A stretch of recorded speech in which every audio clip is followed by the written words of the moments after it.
Mes très chers enfants, je suis le pape Léon XIV, et c'est avec un cœur lourd de sollicitude, mais aussi empli d'une espérance inébranlable, que je viens à vous aujourd'hui.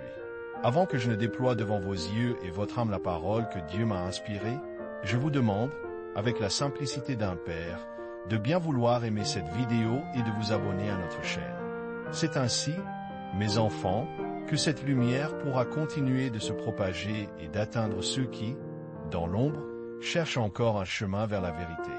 Le titre de notre réflexion d'aujourd'hui est grave et pourtant nécessaire, ce que beaucoup de chrétiens font mal et ne le savent pas.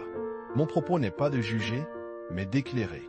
Dans l'Évangile selon saint Matthieu, au chapitre 6, versets 1 à 4, notre Seigneur Jésus-Christ nous exhorte avec une clarté limpide. Gardez-vous de pratiquer votre justice devant les hommes, pour être vus d'eux. Autrement, vous n'aurez point de récompense auprès de votre Père qui est dans les cieux. Lorsque donc tu fais l'aumône, ne sonne pas de la trompette devant toi, comme font les hypocrites dans les synagogues et dans les rues, afin d'être glorifiés par les hommes. Je vous le dis en vérité, ils ont leur récompense. Mais toi, quand tu fais l'aumône, que ta main gauche ignore ce que fait ta droite, afin que ton aumône se fasse en secret. Et ton Père, qui voit dans le secret, te le rendra. Voyez-vous, mes enfants, cette parole est une pierre angulaire de la véritable foi. Elle nous révèle une vérité inconfortable mais fondamentale sur la charité authentique. Trop souvent, dans notre monde avide de reconnaissance et d'applaudissements, nous sommes tentés de montrer nos bonnes actions, de faire étalage de notre piété. Nous voulons être vus, loués, admirés pour nos dons, nos prières, nos sacrifices. Mais Jésus nous met en garde, cette foi qui se pavane, cette charité qui cherche les regards des hommes, a déjà reçu sa récompense ici-bas, dans l'éphémère gloire humaine. Elle n'aura aucune valeur aux yeux de notre Père céleste. La véritable charité, la foi profonde, n'ont pas besoin de fanfare. Elles s'épanouissent dans le secret du cœur, dans l'humilité et la discrétion. Elles sont un dialogue intime entre l'âme et Dieu. Imaginez un jardinier qui plante une graine précieuse. Il ne la montre pas à tous les passants en espérant des éloges. Il la met en terre avec soin, l'arrose en secret, la protège du vent et attend patiemment que la vie émerge. De même, nos actes de bonté, nos prières sincères, nos sacrifices silencieux sont des graines que nous semons dans le jardin de notre âme, sous le regard attentif de Dieu seul. Avant de poursuivre ce chemin de réflexion, je vous invite, mon cher enfant, à écrire dans les commentaires ce mantra. La vraie lumière de Dieu brille en secret et éclaire tout sur mon chemin. En faisant cela, vous affirmerez la présence divine en votre cœur, protégeant votre âme de l'illusion. Maintenant, continuons ensemble cette méditation.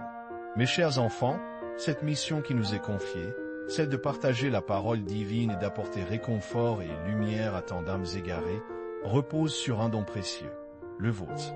Si vous vous sentez touché par ce message, si cette lumière parvient à éclairer un coin de votre cœur, je vous invite humblement à soutenir notre œuvre. En cliquant sur le bouton Super Merci ci-dessous, vous pouvez faire un don, un geste de pure charité qui nous aidera à maintenir cette flamme allumée. Ce n'est pas une obligation, mais un acte d'amour volontaire, une contribution qui permet à cette voie de Père spirituel d'atteindre ceux qui ont perdu l'espoir, ceux qui cherchent désespérément un signe de la bonté divine.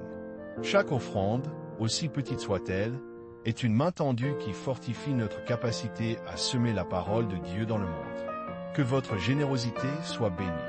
La leçon de Jésus est claire, mes enfants. Notre Père qui est aux cieux ne juge pas selon l'apparence, mais selon l'intention du cœur. Il ne cherche pas des héros de la piété publique, mais des âmes humbles et sincères. Lorsque vous aidez un pauvre, faites-le pour la joie de donner, pour l'amour de Dieu et de votre prochain, non pour la reconnaissance des hommes. Lorsque vous priez, fermez la porte de votre chambre et parlez à Dieu dans le secret de votre cœur. C'est là que se trouve la vraie rencontre, le véritable dialogue. La foi superficielle est comme un fruit qui semble beau de l'extérieur, mais qui est vide à l'intérieur. La vraie foi, en revanche, est un arbre aux racines profondes, invisiblement ancré dans la terre fertile de la confiance en Dieu. Ses fruits, bien que parfois cachés, sont savoureux et nourrissent véritablement l'âme. Ne craignez pas de ne pas être vus, car Dieu voit tout. Ne cherchez pas les applaudissements terrestres, car la seule récompense qui compte est celle qui vient du ciel. Cultivez cette charité discrète, cette prière silencieuse, ce sacrifice secret. C'est là que réside la force de votre témoignage, la profondeur de votre conversion. Mon fils, ma fille, n'oubliez jamais cette vérité.